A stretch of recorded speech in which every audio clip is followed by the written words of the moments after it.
Good evening friends, welcome back all of you. नमस्कार, आदाब, सत श्री अकाल, वड़क्कम, जोहार।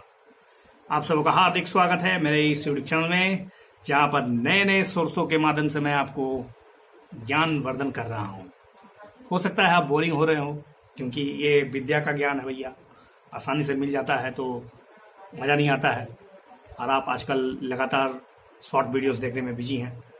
अफसोस की बात ये नहीं है कि शॉर्ट वीडियो देख रहे हैं, लेकिन कुछ समय आप अपने स्टडीज के लिए भी निकालिए, ताकि ये शॉर्ट वीडियोस और ये जो कमर और ये जो जवानी दीवानी ये सब जो चलता रहे, चलने दीजिए, कोई दिक्कत नहीं है, लेकिन कुछ समय अच्छे वीडियोस को भी दीजिए, ताकि आपका मनोरंजन और आपका जो स्टडी लेवल है दोनों बरकरार रहे। तो मेरे चैनल को सब्सक्राइब करें, अच्छा लगता है तो आगे बढ़ाएं और मुझे प्रोत्साहन दें, ताकि मैं आपका ज्ञान स्तर लगातार ऊंचा करता जाऊं, बेहतर करता जाऊं। ज्ञान का देना और लेना बरकरार रखने के लिए आपको मुझे मोटिवेट करना पड़ेगा, और उसके लिए आपको चैनल को सब्सक्राइब करना पड़ेगा। तो बने रहिए इस वीडियो में और देखिए इस वीडियो के मैं कितना मजेदार बनाता हूं। तो सर, आज का जो टॉपिक है उसको मैं प्रश्न के दायरे के आधार पर नहीं, बल्कि मैं इसको समझाऊंगा, अपने शब्दों में कोशिश करूंगा। तो लेट्स स्टार्ट। फर्स्ट क्वेश्चन नहीं, बल्कि फर्स्ट टॉपिक। केंद्र सरकार के द्वारा जजों की नियुक्ति प्रक्रिया में तेज करने पर जोर दे दी गई है। जजों की नियुक्ति बहुत ही जरूरी है। यू नो अबाउट दैट कि भारतवर्ष में लगभग 4 करोड़ केस पेंडिंग है। और सनी देओल का जो डायलॉग जो है ना कि तारीख पे तारीख, तारीख पे तारीख, आज भी चरितार्थ है। पूरे भारतवर्ष में 4 crore pending case. That's very very very drastic condition of our judicial system. ये हमारे सिर्फ जुडिशियल सिस्टम का दोष नहीं है, हमारे प्रशासनिक सिस्टम, पुलिस सिस्टम, न्याय व्यवस्था और हमारा दोष। सरकार का मतलब जो रोल है वो फेल हो चुका है, मेरा मानना है ये। क्यों? तो हाल में सुप्रीम कोर्ट द्वारा केंद्र सरकार के लिए हाई कोर्ट में न्यायाधीशों की नियुक्ति के संबंध में 6 महीने से अधिक समय से लंबित उच्चतम न्यायालय कॉलेजियम की सिफारिश पर 3 महीने में फैसला करने का निर्णय लिया गया है कि 3 महीने के अंदर अंदर आप निर्णय लीजिए। हाई कोर्ट में जजों की जो नियुक्ति नहीं हो रही है उसको नियुक्ति कीजिए। तो हम इसको तो पृष्ठभूमि रखें, लेकिन अब हम लोग जानेंगे कि हाईकोर्ट में अगर जजों की नियुक्ति होती है तो कैसे होती है, क्या प्रक्रिया है। क्या भारत का संविधान न्यायाधीशों की नियुक्ति हेतु कोई समय सीमा निर्धारित करता है या नहीं करता है? आखिर करता क्यों नहीं है? क्या अगर संविधान में समय सीमा निर्धारित हो जाती तो ये 4 करोड़ का जो केस का पेंडिंग होना कहीं ना कहीं आज शायद नहीं होता। शायद रहने दीजिए, लेकिन हम लोग बात करते नहीं। चूंकि आपको पता होगा भारत के संविधान में न्यायाधीशों की नियुक्ति के समय सीमा नहीं है।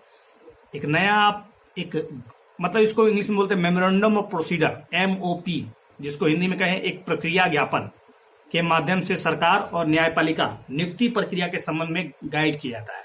एक मेमोरेंडम ऑफ प्रोसीजर है जिसके माध्यम से कार्यपालिका और न्यायपालिका के बीच बातचीत हो जाता है और उसके आधार पर न्यायाधीशों की नियुक्ति अपने समय अनुसार हो जाती है। इस प्रक्रिया ज्ञापन में किसी समय सीमा पर कोई जोर नहीं दिया गया है। नियुक्ति प्रक्रिया में कोई जोर न देना ही तो सबसे बड़ी गड़बड़ी है। केवल अस्पष्ट रूप से यह कह दिया गया है कि नियुक्ति प्रक्रिया उचित समय के भीतर पूरी हो जानी चाहिए। ये चाहिए वर्ड ही तो गलत है। हर जगह चाहिए सब जो है ना अच्छा नहीं लगता है। होना चाहिए की जगह होना है, तब उचित लगता। कॉलेजियम प्रणाली के बारे में बात करते हैं। देखिए, कॉलेजियम प्रणाली आपको पता होगा, न्यायाधीशों की नियुक्ति, उसके स्थानांतरण मतलब उसकी अपॉइंटमेंट, उसके ट्रांसफर से संबंधित एक पद्धति है। और आपको याद रखना होगा कि यह पद्धति संसद के अधिनियम के द्वारा विकसित नहीं है, और ना ही संविधान के द्वारा कोई मतलब एडॉप्ट किया गया कोई मतलब एक नया रूल है, बल्कि यह सबसे अच्छी बात यह है कि न्यायाधीशों के द्वारा ही इसको निकाला गया है कि न्यायाधीश ही न्यायाधीश की नियुक्ति करेंगे। और सबसे अच्छी बात यह है कि विश्व के किसी कोने में ऐसा पद्धति नहीं है कि न्यायाधीशों को न्यायाधीश नियुक्त करेंगे। तो कहीं ना कहीं आपके दिमाग में ये सोच रहा होंगे, मेरी तरह अगर आप सोच रहे होंगे कि यहाँ तो भाई भतीजावाद की शंका है। देखिए, आप न्यायालय पर टिप्पणी कर सकते हैं, न्यायालय के दिए गए आदेश पर टिप्पणी नहीं कर सकते, न्यायालय के न्यायाधीश पर टिप्पणी नहीं कर सकते, लेकिन न्यायालय की व्यवस्था पर तो टिप्पणी कर सकते हैं। व्यक्तिगत रूप से स्वतंत्र है, आपकी अभिव्यक्ति की स्वतंत्रता है। अरे जो कमियां वो बताइए। तो संसद के किसी अधिनियम अथवा संविधान के किसी प्रावधान के द्वारा जो कॉलेजियम सिस्टम गठित नहीं होके ये न्यायाधीशों के एक मतलब कहें तो प्रयास है कि अपना भाई भतीजावाद बरकरार रहे। आप देखते होंगे किसी जज के घर में उसका पुत्र भी जज, उसका दादा भी जज, उसकी बेटी भी जज, और दूसरे व्यक्ति नहीं मिल रहे हैं क्या जज बनने के लिए? हम ये बात को कोट कर रहा हूं, मार्कंडे काटजू महान न्यायाधीश रह चुके हैं। उन्होंने कहा है कि अब न्यायपालिका में भी भाई भतीजावाद हो रहा है, इसलिए न्यायालय में अब संदेह है। तो इस व्यवस्था को दूर करने के लिए 2015 में कोशिश की गई थी, लेकिन अफसोस की बात एनजैक नेशनल जुडिशियल अपॉइंटमेंट कमेटी, उसको असंवैधानिक घोषित कर दिया गया, क्योंकि न्यायपालिका द्वारा ये कहा गया कि ये न्यायालय में हस्तक्षेप है। ये कार्यपालिका और न्यायपालिका जो स्वतंत्र होना चाहिए, वो वास्तव में जो आर्टिकल 50 में जो जिक्र किया गया है, पृथक्करण का सिद्धांत, सेपरेशन ऑफ जुडिशरी, वो भंग हो जाएगा, जो बेसिक स्ट्रक्चर का पार्ट है। इसलिए इसको असंवैधानिक घोषित कर दिया गया। वाह, सो मोटो लेके वो भी, उसमें कोई किसी ने मतलब जाके चैलेंज नहीं किया था, लेकिन सुप्रीम कोर्ट को लगा कि ये तो भैया हमारे ऊपर एक तरह से क्या है, टोका टोकी है। हम तो टोका टोकी बर्दाश्त नहीं कर सकते हैं। क्यों चाहे हम कि हमें कोई बताए कि कब नियुक्त करें, किसे नियुक्त करें। Okay, let's it go. अब बहुत हो गया भैया, अब इस पर कुछ ना कुछ जल्द से जल्द कदम उठाने की जरूरत है, और कॉलेजियम प्रणाली की बहुत ही बेहतरीन जरूरी है। उच्चतम न्यायालय कॉलेजियम की अध्यक्षता, सुप्रीम कोर्ट में कॉलेजियम की अध्यक्षता कौन करता है? तो सुप्रीम कोर्ट की जो चीफ जस्टिस ऑफ इंडिया होते हैं वो करते हैं, और उनके सहायता में 4 वरिष्ठतम जज होते हैं, उनसे एक रोस्टर बनता है। ध्यान रहे, इनमें से कोई सुप्रीम नहीं है, नाम मात्र का सिर्फ वो सुप्रीम है, क्योंकि वो वरिष्ठतम है इसलिए वो, लेकिन सबको बराबर बराबर वोट है, सबको बराबर अधिकार है। ठीक है, निर्णय जो होता है बहुमत के आधार पर लिया जाता है।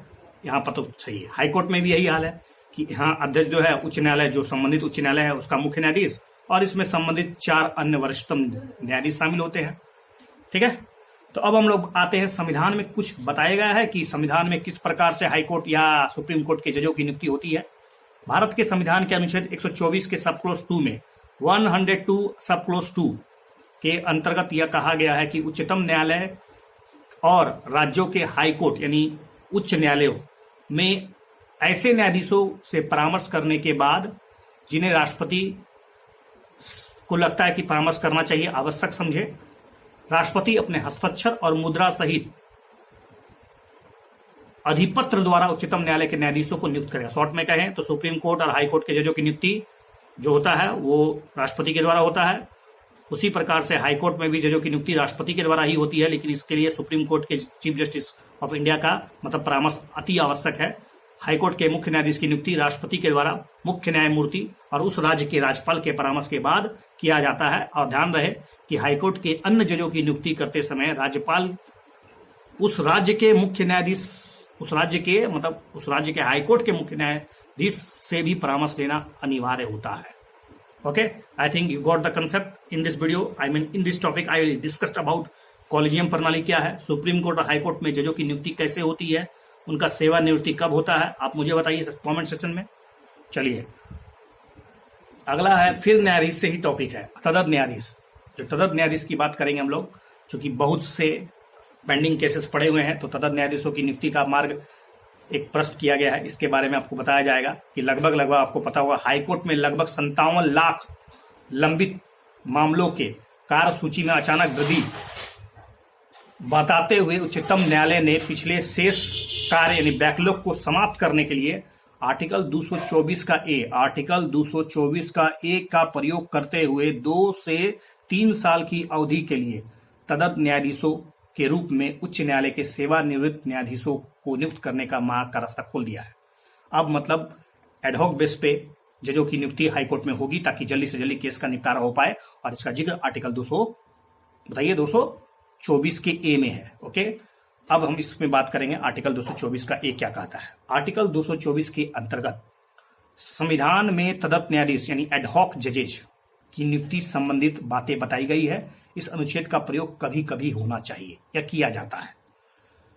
इसके अनुसार किसी राज्य में या किसी राज्य के हाईकोर्ट का मुख्य न्यायाधीश किसी भी समय, किसी भी राज्य का जो हाईकोर्ट है, हाईकोर्ट के जो मुख्य न्यायाधीश है, वो किसी भी समय राष्ट्रपति से सहमति ले, राष्ट्रपति के सहमति के बाद किसी राज्य के यानी या तो उसी राज्य के हाईकोर्ट के या किसी अन्य राज्य के हाईकोर्ट के जो न्यायाधीश रह चुके हैं, काम कर चुके हैं, उनका जो व्यक्तिगत अनुभव है, उस राज्य के न्यायाधीश के रूप में उनसे अनुरोध किया जाएगा कि आप कुछ समय के लिए एडहॉक जज बन जाइए।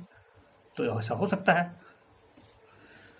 क्या कारण है हेड ऑफ जजेस का? तो अभी तो आपको बताया कि बड़ी संख्या में बहुत सा मुकदमा है, और इसका सबसे बड़ा बात है कि सबसे बड़ी बात, सबसे दुखद बात यह है कि इसमें सबसे बड़ी जो संख्या है वो तो खुद इसमें सरकार ही है। सबसे बड़ा बात मतलब एक तरह से मुकदमाबाज तो सरकार ही है।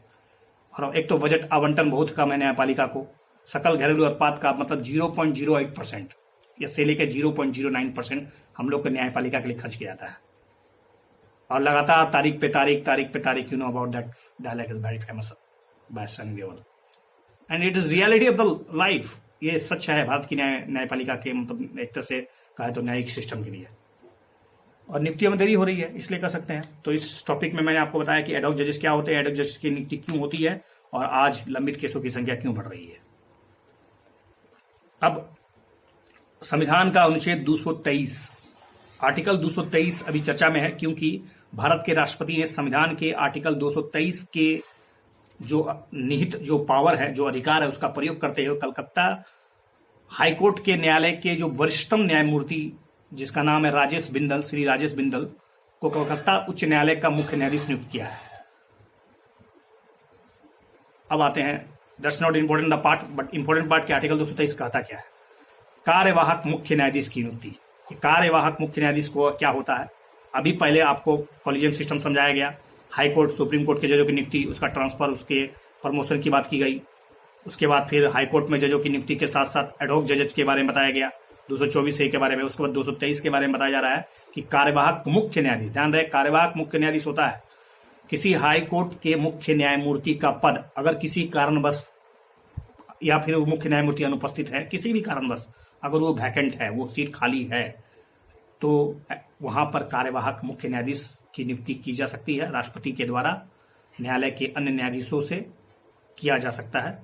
ठीक है, सिंपल है। जैसे कि आपको पता होगा कि अगर राष्ट्रपति किसी कारणवश, देश के अगर राष्ट्रपति का पद कभी खाली नहीं रह सकता है, उसी तरह प्रधानमंत्री का पद खाली नहीं रह सकता है, तो राष्ट्रपति को 6 महीने के अंदर नियुक्त करना पड़ता है। लेकिन राष्ट्रपति चूंकि अगर उसको 6 महीने के अंदर नियुक्त करना कब पड़ता है, जब राष्ट्रपति की मौत हो जाए, ठीक है, या कोई उत्तराधिकारी नहीं मिल रहा हो, तब 6 महीने तक उपराष्ट्रपति उसका पदभार संभालते हैं। लेकिन अगर बाय द वे ये सोचा जाए कि अगर राष्ट्रपति की किसी छुट्टी में चले गए या बीमार हैं, तो उसमें जो वो जो पद खाली होगा वो उपराष्ट्रपति भरेंगे। लेकिन क्या कार्यवाहक राष्ट्रपति के रूप में जब कौन कौन काम करेंगे, तो कार्यवाहक राष्ट्रपति और ये जो कुछ समय के लिए उपराष्ट्रपति काम करते हैं वो कार्यवाहक राष्ट्रपति नहीं कहलाते हैं। ओके,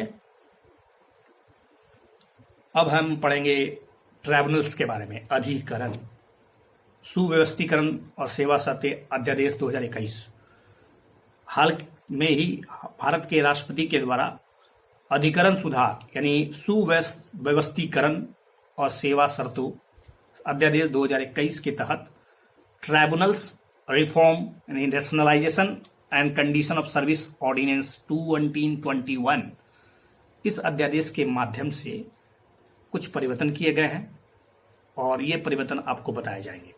सबसे पहले अध्यादेश के द्वारा कुछ मौजूदा अपील निकायों को भंग करने की बात की गई है। बहुत सारे अपील ट्राइब्यूनल्स है, आपको पता होगा, सेट है, केट है, ठीक है, एनजीटी है, ये सब क्या है, अपीलेट ट्रिब्यूनल है, जिसमें विभिन्न प्रकार के मुद्दे, चाहे टैक्स से मुद्दे हो, प्रशासन से मुद्दे हो, या फिर एडमिनिस्ट्रेटिव प्रशासक के ऊपर लगाएगा चार्ज का मुद्दा हो, पर्यावरण से संबंधित मुद्दे हो, इसके लिए स्पेशल प्रकार का ट्राइब्यूनल्स बनाया जाता है।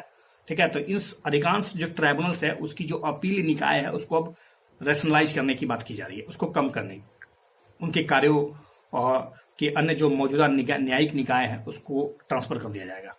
इसके द्वारा केंद्र सरकार को ट्राइब्यूनल्स के संबंध में और भी गंभीर परिवर्तन कर दिया गया है। सरकार को बहुत ज्यादा पावर दे दिया है, क्योंकि केंद्र सरकार को अधिकरण के सदस्यों की अर्हता, नियुक्ति, कार्यकाल, वेतन भत्ता, पद त्याग, निष्कासन तक बहुत से पावर दे दिए गए हैं।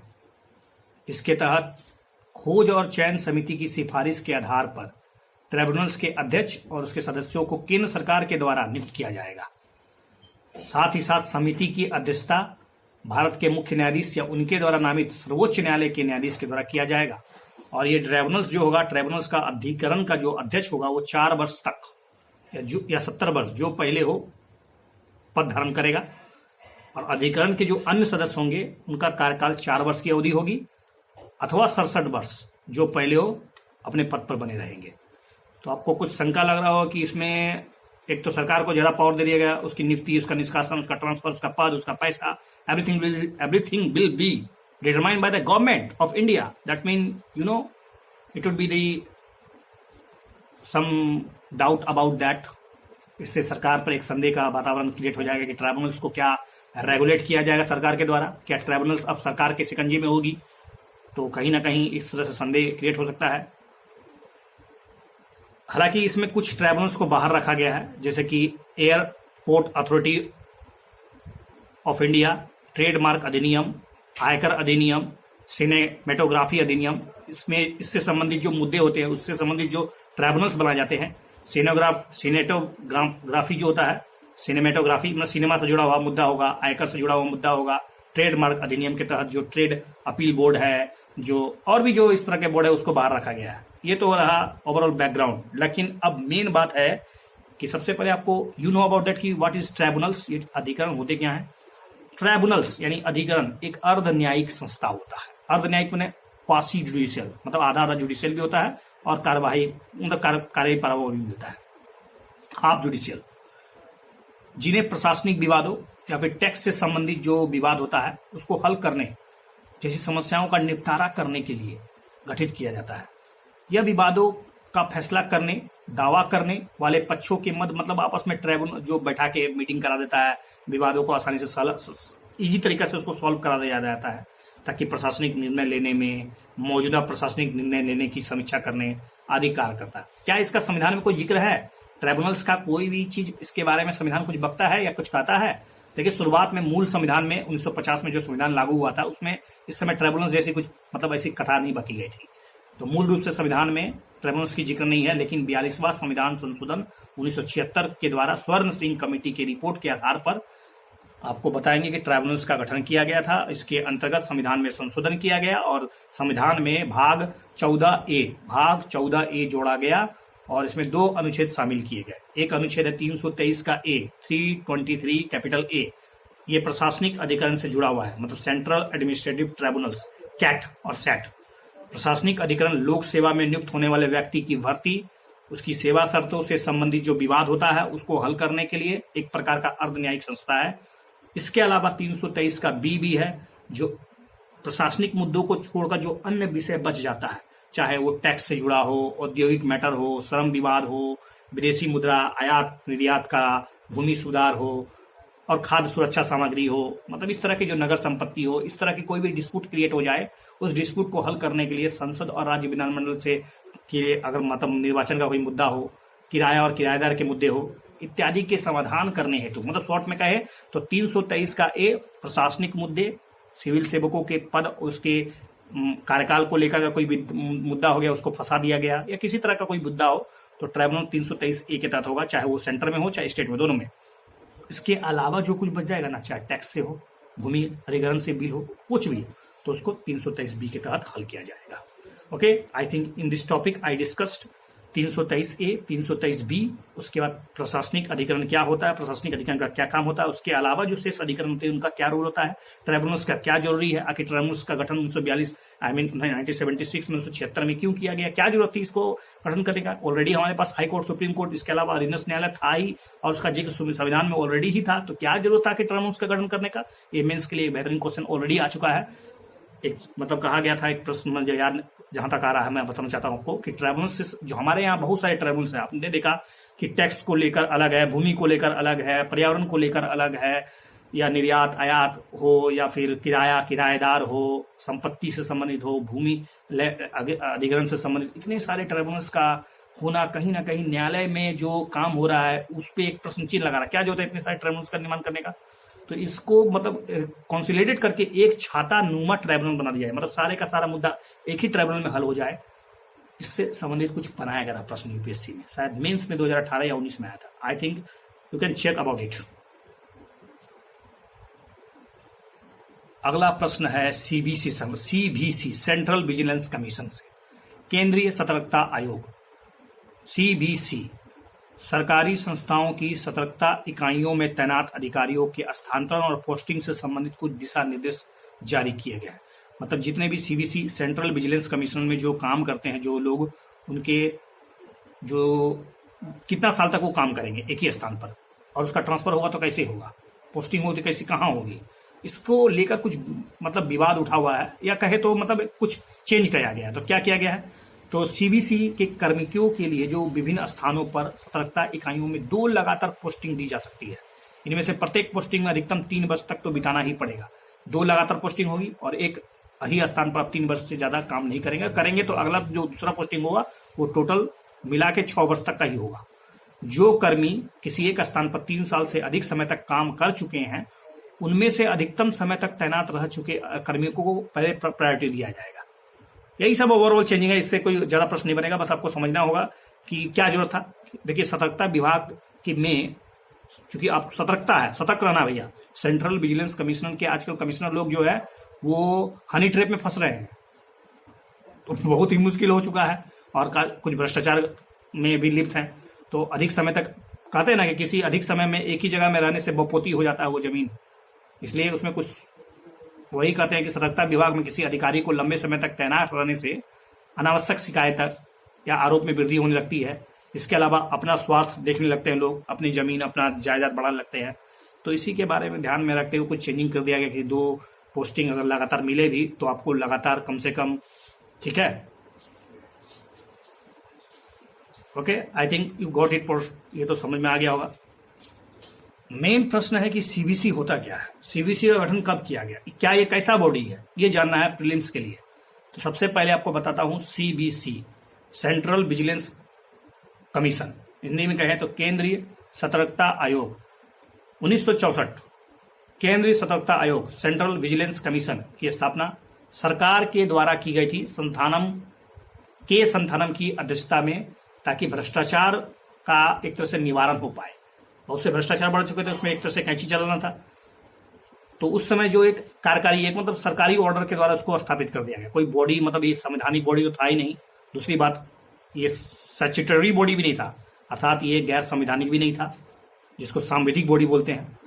लेकिन वर्ष 2003 में संसद के द्वारा केंद्रीय सतर्कता आयोग अधिनियम पारित किया गया, एक एक्ट लाया गया, केंद्रीय सतर्कता आयोग अधिनियम, जिसके तहत केंद्रीय सतर्कता आयोग को वैधानिक दर्जा प्रदान किया गया। तो केंद्रीय सतर्कता आयोग वर्तमान समय में एक वैधानिक निकाय है, याद रहना चाहिए। 2003 में इसको वैधानिक निकाय बना दिया गया है, ठीक है। केंद्रीय सतर्कता आयोग किसी मंत्रालय अथवा विभाग के अधीन काम नहीं करता है, कोई भी मंत्रालय इसका मतलब किसी मंत्रालय के तहत काम नहीं करता है। केंद्रीय सतर्कता आयोग, ठीक है, एक स्वतंत्र निकाय है और केवल संसद के प्रति उत्तरदायी होता है। किसी मंत्रालय के प्रति अगर उसको उत्तरदायी बना दिया, इसका मतलब उसका तो एक तरह से भाई भतीजावाद हो जाएगा, उसमें कहीं ना कहीं न्याय का या फिर भ्रष्टाचार उसमें लिप्त व्यक्तियों का ठीक ढंग से जांच नहीं हो पाएगा, ठीक है। और कहीं नहीं उसको क्या कहते हैं, नेचुरल जस्टिस का अन्याय भी हो जाएगा, और दूसरी बात इंटरेस्ट ऑफ कन्फ्लिक्ट हो सकता है। इसलिए इसको स्वतंत्र बॉडी बनाया गया है, ऑटोनोमस काउंसिल है ये।